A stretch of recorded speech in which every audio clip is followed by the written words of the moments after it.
সংখ্যালঘুরা থাকলে ভোট গেলে জমি, আগে তো এটা ছিল, সেই কারণে কিছু বেটার ছিল। এখন তো ভোটের কারবার নাই, এখন থাকারই দরকার নাই, সংখ্যালঘু একেবারে দেশ থেকে তাড়ায় ঝেঁটায় বিদায় করো, কারণ এখন ভোটের দরকার নাই, এখন আমরা যে কোনো ভাবে ক্ষমতায় থাকবো।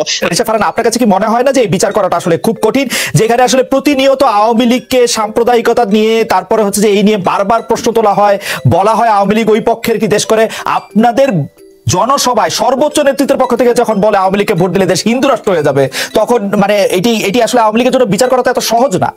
জামাত কেন তারা নিষিদ্ধ করছে না খালেদ, জামাত কেন নিষিদ্ধ করছে না, এই প্রশ্নটি আমি তুলি, আজ পর্যন্ত আমাকে কেউ উত্তর দিতে পারবে না। আমি মোটামুটি বলতে পারি যে আওয়ামী লীগ তো সহি, আওয়ামী লীগ তো সাধু, আওয়ামী লীগ তো বাংলাদেশের একমাত্র অসাম্প্রদায়িক দল, তাহলে আওয়ামী লীগ কেন জামাতকে নিষিদ্ধ করে?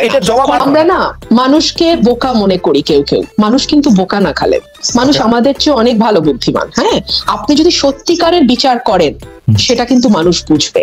আপনি যদি চেরি পিকিং করেন, পলিটিসাইজড বিচার করেন, যে বিচারটা করলে আপনার লাভ হবে, আপনার পরিবারের উপরে কিছু হয়েছে তার বিচার করছেন, আপনার ঘনিষ্ঠ জনের উপরে কিছু হয়েছে তার বিচার করছেন, বাকি আর কোনোটার বিচার হচ্ছে না, মানুষ কিন্তু এটা ভালোভাবে নেয় না। মানুষ তখন জাতি, ধর্ম, বর্ণ কোনোটাই আর বিবেচনা করে না। মানুষ দেখে ঘটনা ঘটেছে, অন্যায় হয়েছে, ফৌজদারি অপরাধ হয়েছে, আইন অনুযায়ী বিচার হবে। এটা কেন আমরা করতে পারলাম না, মানে এটা কেন আওয়ামী লীগ করলো না 15 বছরে, এই একটা প্রশ্ন। দুই হচ্ছে ধর্মভিত্তিক রাজনীতির কথা বলছে খালেদ, আপনি আমার চেয়ে ভালো সংবিধান জানেন, কারণ আপনি কোর্ট কভার করেছেন বহু বছর। আপনি দেখেছেন সংবিধানের 15ম সংশোধনীতে, if I am not wrong, তারা সংবিধানের প্রায় 1/3 অনুচ্ছেদই বদলে ফেলেছে। তাহলে তারা কেন, যেই অনুচ্ছেদগুলো তারা মনে করে বাংলাদেশের মূল চেতনার সঙ্গে যায়, বাংলাদেশের মানে জন্মের যে চেতনা, সেই চেতনার সঙ্গে যায়, তারা সেইভাবে অনুচ্ছেদ ঠিক করেনি কেন? তাদের হাতে তো পুরো ক্ষমতা ছিল, এখনো আছে, এখনো চাইলে করতে পারে। ভীষণ শক্ত মতের দুটো দল, যারা পরস্পরকে শত্রু মনে করে এবং যারা পরস্পরকে সঠিকতম মনে করে, মানে সে নিজেকে সঠিকতম মনে করে, অপর প্রান্তে যে আছে সে হচ্ছে একদম ভুল। সেটা সুভাষ সিংহ রায় বলতে পারে, আমি ঠিক জানি না। আমি দেখি দুটো এক্সট্রিম গ্রুপ, একটা গ্রুপ বলছে এটাই করতেই হবে, এটা না করলে আমি বাংলাদেশি জাতীয়তাবাদে বিশ্বাস করি না, আমি বাঙালি সংস্কৃতিতে বিশ্বাস করি না, আমার কোনো, আমি সংস্কৃতি মনা না, আমার রুচির সমস্যা আছে, এটা আমাকে করতেই হবে। আর আরেক দল বলছে এটা করার মানেই হচ্ছে আমি ভীষণভাবে ধর্ম বিদ্বেষী, আমার বাংলাদেশে বাস করবার কোনো অধিকার নেই, আমি মুসলমান না। এই যে দুটো ভয়ঙ্কর চারপাশে দেখি, এই দুই দলে কোন দলে বিলং করে? বিএনপি এই দুই দলে আপনি কিন্তু বিএনপি মহাসচিবের বক্তব্য একটু আগে নিজে পড়ে শুনিয়েছেন, কোট করেছেন। আপনি বলেন বিএনপি কোন দলে বিলং করে? বিএনপি কোন দলে বিলং করে না। কিন্তু আপনি বলছিলেন যে এই দুই দলই আছে, আপনি যদি বলতেন 3 দল আছে তাহলে আমি বুঝে নিতাম যে এটা বিএনপির দলটা একটু আলাদা। আমি ভাবছি যে বিএনপি এই দুই দলে কোন একটা দলে ইনক্লুডেড না, আমি রাজনীতির বাইরে দুটো দলের কথা বলছি। আমি এটুকু বলতে পারি যে বিএনপি ডানের বাম, বামের ডান, বিএনপি মধ্যপন্থী দল, এবং বিএনপির মহাসচিব আজকে যেই বক্তব্যটি দিয়েছেন সেটা আমিও পড়েছি, আপনারাও পড়ে শোনালেন, আমি মানে রিপিট করছি না, ওটাতে খুব পরিষ্কার। আপনারা জামাত একটি ঘোষণা দিয়েছিল, আপনার মনে থাকবে জামাত একটি ঘোষণা দিয়েছিল, তারা আর বিএনপির সঙ্গে নাই, আপনারা এত ভাবে মানে প্রতিক্রিয়া জানালেন, তারপরে জামাতকে বলতে হয়েছে যে না এটা আসলে ঠিক না। এই কথা বললে তার আলোচনা আগায় না, এই কথা বললে তার আলোচনা জায়গা না। আমি বলছি তর্কের খাতিরে, for the sake of argument, Awami League তো সহি, আওয়ামী লীগ তো সাধু, আওয়ামী লীগ তো বাংলাদেশের একমাত্র অসাম্প্রদায়িক দল, তাহলে আওয়ামী লীগ কেন জামাতকে নিষিদ্ধ করে? এটার জবাব আছে, এটাই রাজনীতি। সর্বোচ্চ আদালতে পেন্ডিং মামলা। না না, নিষিদ্ধ না, ওটা দল হিসাবে নিবন্ধনটা পেন্ডিং, নিষিদ্ধটা না, এটার জন্য অপেক্ষা, নিষিদ্ধটা না। নিষিদ্ধ চাইলে নিষিদ্ধ আজকেই করতে পারে, নিষিদ্ধ নিয়ে কোনো সমস্যা নাই। তারা করছে না কেন? পারে, তারা করছে না কেন? আচ্ছা, আরেকটা ছোট্ট, তারা করলে আপনারা বেঁচে যান, সেজন্য তারা করছে না। দেখেন পলিটিক্সটা কি দারুণ, তারা করছে না, করলে আপনারা বেঁচে যান, আপনারা বেঁচে যান। আপনি যে অর্থেই বলেন, এই যে আপনি বলেন, রাজনীতি, তার মানে এই যে ধর্ম নিয়ে রাজনীতি করে না, এটা কিন্তু শুধু বিএনপি করছে না, আওয়ামী লীগও করছে। আওয়ামী লীগ আসলে বিএনপি নিয়ে রাজনীতি করে, আওয়ামী লীগ বিএনপি নিয়ে রাজনীতি করে, আওয়ামী লীগ বিএনপি নিয়ে ধর্মকে মাঝখানে রেখে রাজনীতি করা আওয়ামী লীগ খুব ভালো করে। যে কারণে আওয়ামী লীগ মনে করে যে সংখ্যালঘুরা থাকলে ভোট গেলে জমি, আগে তো এটা ছিল, সেই কারণে কিছু বেটার ছিল, এখন তো ভোটের কারবার নাই, এখন থাকারই দরকার নাই, সংখ্যালঘু একেবারে দেশ থেকে তাড়ায় ঝেঁটায় বিদায় করো, কারণ এখন ভোটের দরকার নাই, এখন আমরা যে কোনো ভাবে ক্ষমতায় থাকবো। আর একটা ছোট্ট প্রশ্ন, বোকা মনের একটা ছোট্ট প্রশ্ন, খালেদ, রাজাকারের তালিকা করে না কেন? দুদিন পর পর রাজাকারের তালিকা করব বলে, এই বলে সেই বলে। রাজাকারের তালিকাটা নিশ্চিন্ন করতে পেরেছে কি পারে নাই সেটা ভিন্ন আলোচনা, আমরা আসবো। রাজাকারের তালিকাটা করা হোক, এটা কি আপনি চান? আমি চাই। আমি নতুন প্রজন্মের একজন সদস্য। আপনার দলের কি, আপনার বিএনপির কি অবস্থান এই সম্পর্কে? বিএনপির কি অবস্থান এই দল, এই রাজাকারের তালিকা? আমি বিএনপির অফিশিয়াল অবস্থানের ব্যাপারে জানি না, তবে যোদ্ধাদের দল, বিএনপি প্রতিষ্ঠিত হয়েছে বীরুত্তমের হাত দিয়ে। সুতরাং আমি মনে করি এই ব্যাপারে বিএনপির সাথে আমার মতের কোনো দ্বিমত হবে না। আমরা রাজাকারের তালিকা চাই, অফকোর্স চাই। খালেদ, সুভাষ সিংহ রায় 11 মিনিট নিরবচ্ছিন্ন ভাবে বলেছেন, আপনি আমাকে একটু সুযোগ দিয়ে জবাবগুলো দিতে হবে। জি, নিরবচ্ছিন্ন বলতে যদি ওইটা বুঝেন তাহলে ঠিক আছে, আমি নিরবচ্ছিন্নভাবে আপনাকে কিছু প্রশ্ন করব। আর সেটা তো আপনি করবেন, আমি বললেও করবেন, না বললেও করবেন। জি প্লিজ খালেদ, যেটা আমি যখন নির্বাচন কমিশন আইনটা হয় তখন আমি সংসদে ছিলাম, তখনও পদত্যাগ করিনি। তো আইনটি ভালোভাবে দেখবার পড়বার সুযোগ আমার হয়েছে, তুমি বক্তব্য রাখবার সুযোগও আমি পেয়েছি। আইনটি আগের দুটো নির্বাচন কমিশন গঠনের আগে সরকার যে প্রজ্ঞাপন দিয়েছিল, হ্যাঁ, সেই প্রজ্ঞাপনে আপনি বিশ্বাস করেন কোন শব্দ এদিক সেদিক না, মোটামুটি দাড়ি কমা সেমিকোলন সহ মোটামুটি একই জিনিস, মানে বৃহদার্থে আর কি, হ্যাঁ, মানে অ্যাজ এ হোল যদি আমি ধরি একই জিনিস তারা বসিয়ে দিয়েছে আইন হিসেবে। এখানে তো কোনো গুণগত পরিবর্তন হয়নি। আপনি প্রশ্ন করতে পারেন রুমিন, আপনি তো সংসদে ছিলেন, আপনি কি করেছেন? আমি আমার সংশোধনীগুলো দিয়েছি। যখন এই আইন সভায় গেছে, আমাদের সংসদীয় কমিটিতে গেছে, আইন ও মানে কি ল এন্ড জাস্টিস যে কমিটি, সেখানে গেছে, সেখানেও আমি আমার বক্তব্য দিয়েছি। আমি মাইনরিটি ছিলাম, একা ছিলাম, আমি আমার বক্তব্য দিয়েছি। সেই বক্তব্য নোটও হয়েছে, কিন্তু সেই বক্তব্য তো মেজরিটির বক্তব্য না। সেই বক্তব্য মূল যে জায়গাগুলোতে পরিবর্তন আনা দরকার বলে মনে করেছিলাম, বা গুণগত পরিবর্তন বলতে যেটা বোঝায়, সেটার জন্য যেই জায়গাগুলো, যেই ধারাগুলো সংযোজন দরকার, যেই ধারাগুলো আনতে হবে আইনে, সেগুলোর কোনোটাই সংযোজিত হয় নাই। সুতরাং এই আইনটি ঠিক প্রজ্ঞাপনে যা ছিল তাই। সুতরাং নির্বাচন কমিশন হিসেবে আপনি আগের গুলোর সাথে এই নির্বাচন কমিশনের খুব পার্থক্য দেখবেন, সেটা আমি আশা করি না। আর একটা বিষয় আপনি যেটা বলেছেন, একটু নিরবিচ্ছিন্নভাবে আপনাকে একটা প্রশ্ন করি, সেটা হচ্ছে যে মানে আওয়ামী লীগ তো ক্ষমতা আছে 15 বছর, কিন্তু বিএনপি তো আসলে 3 বার বেগম খালেদা জিয়ার সময়, তৃতীয়বার মানে 15 ফেব্রুয়ারি একটু ছোট, এবং জিয়াউর রহমানের সময়ও একটা লম্বা সময় ক্ষমতা ছিল।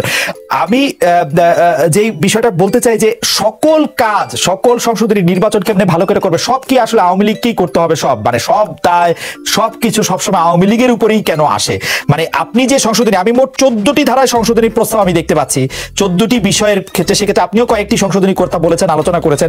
তো সেগুলি কি আসলে মানে আর কারো বিবেচনায় কখনো এসছে কিনা, বা বিএনপির এরকম চিন্তা আছে কিনা যে তারা আসলে এই ধারাগুলি সংশোধন করতে চায়, নাকি সেটি আপনার আইনজ্ঞ হিসেবে আপনার একটি আলাদা ধারা, আলাদা চিন্তা?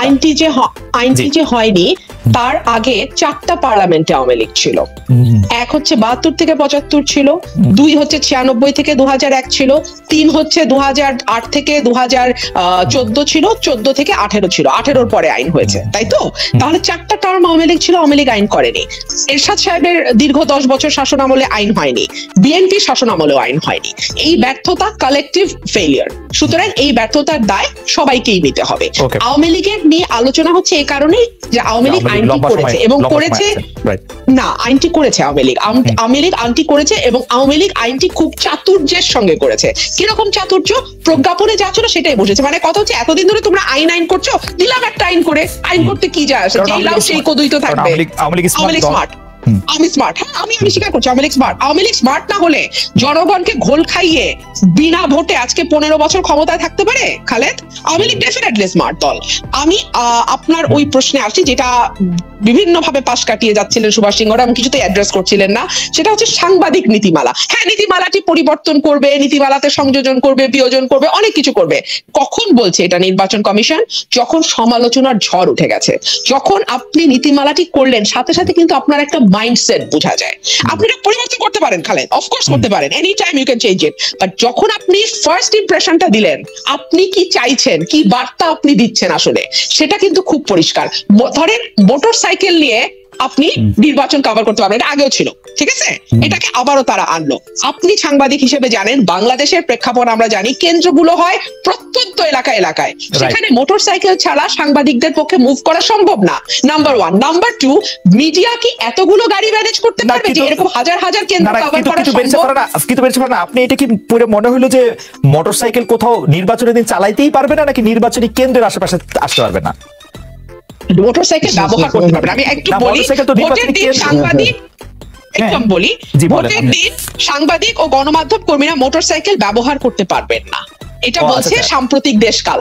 হ্যাঁ, সাম্প্রতিক দেশকাল আমার কাছে নির্বাচন কমিশনের ইয়াটাই আছে, ওটা আমার কাছে আছে, ওটা আমার কাছে আছে, আপনি পড়েন। হ্যাঁ, আমরা মিলাই নেই। মোটরসাইকেল এটি কোন পাশে আছে? আচ্ছা, আপনি বলতে থাকেন, আমি খুঁজে দেখি এটি আসলে কোথায় আছে। আমি শুরু করি। হ্যাঁ, এই গেল একটা। 2 হচ্ছে, আমি মোটা দাগ থেকে যেগুলো বের করেছি, 2 হচ্ছে আপনার নির্বাচনের দিন ভোট কেন্দ্রের ভেতরে থেকে কিংবা ভোট গণনার সময় সরাসরি সম্প্রচার করতে পারবেন না। কেন আপনি আমাকে বলেন?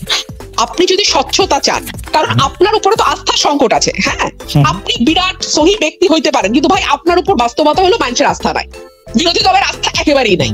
আপনি বিরাট সহি ব্যক্তি, কিন্তু ভাই আপনার উপর আমাদের আস্থা নাই। তো তাইলে আপনার কি প্রথম স্টেপটা কি হওয়া উচিত? আস্থা অর্জন করা। আমি খালেদ ভুলে যাবো, আমি এই লাইনটা শেষ করি। আপনার প্রথম কাজ হওয়া উচিত ছিল আস্থা অর্জন করা। সেটা অর্জন করতে গিয়ে আপনি বলবেন সবাই লাইভ করো, হাতে হাতে মোবাইল ফোন, সবাই লাইভ করো, জনগণ লাইভ করো। যদি কোনো অনিয়ম পাওয়া যায় সেই লাইভে ধরা পড়ুক, অনিয়ম অন্যায় কারচুপি ভোট চুরি যদি হয়ে থাকে লাইভে ধরা পড়ুক। আপনি কি লুকাইতে চান আসলে? আপনি যখন এই কথাটা বলেন যে লাইভ করতে পারবা না, সাথে সাথে আমার মনে আমরা আসলে প্র্যাকটিক্যালি একটু চিন্তা করি। ধরা যাক একটি নির্বাচনের কেন্দ্র, সেই নির্বাচনের কেন্দ্রের মধ্যে এখন বাংলাদেশে যত সাংবাদিক রয়েছেন, এখানে অন্ততপক্ষে 20 জন সাংবাদিক সেখান থেকে ফেসবুক লাইভ করতে চাইবেন, যেখানে আসলে ভোট গণনা করা হচ্ছে। 20 জন আমি আসলে কম করেই বললাম, অন্যান্য কেন্দ্রগুলিতে আসলে হয়তো মানে এই সংখ্যাটা আরো বাড়তে পারে। এটি আসলে প্র্যাকটিক্যালি পসিবল কিনা বেরসা ফারহানা, একটু যদি মানে ভিজুয়ালাইজ করে আমাদেরকে একটু বলতেন যে এটা আসলে প্র্যাকটিক্যালি পসিবল কিনা। আর আমি মাঝখানে বলি, আপনি রাইট, আমি একটু মাঝখানে বলে নিই যে কারণ আমার কাছেও মনে হচ্ছে যে এটাই মিন করা হচ্ছে। জনাব শিবাশী করা, আপনি একটু আমাদেরকে আলোকিত করবেন। সাংবাদিকদের যাতায়াতের জন্য যৌক্তিক সংখ্যক গাড়ির স্টিকার প্রদান করা হবে, তবে মোটরসাইকেল ব্যবহারের অনুমতি দেওয়া যাবে না। তার মানে হচ্ছে বাংলাদেশের আসলে 60% ভোট কেন্দ্র সাংবাদিকদের আওতার বাইরে থেকে যাবে বলে আমার মনে হয়। আপনার মন্তব্য আমরা শুনবো। আমরা একটু বেরসা ফারহানাকে শুনে শেষ করে আসি। বেরসা ফারহানা, আপনি আসলে 10 মিনিটে আছেন, আপনি যদি নিরবিচ্ছিন্ন আমি তাড়াতাড়ি শেষ করে ফেলি। ফেসবুক লাইভ করা যাবে না। ফেসবুক লাইভ আমি কেন্দ্রের বাইরেও করতে পারবো না খালেদ। হ্যাঁ, ধরেন মাঠে লম্বা লাইন হচ্ছে, হ্যাঁ, এখান থেকে খুশিতে ঠেলায় ভরতে অনেকে লাইনে দাঁড়াইছে, এটাও আমি করতে পারবো না। ফেসবুক লাইভ করা যাবে না।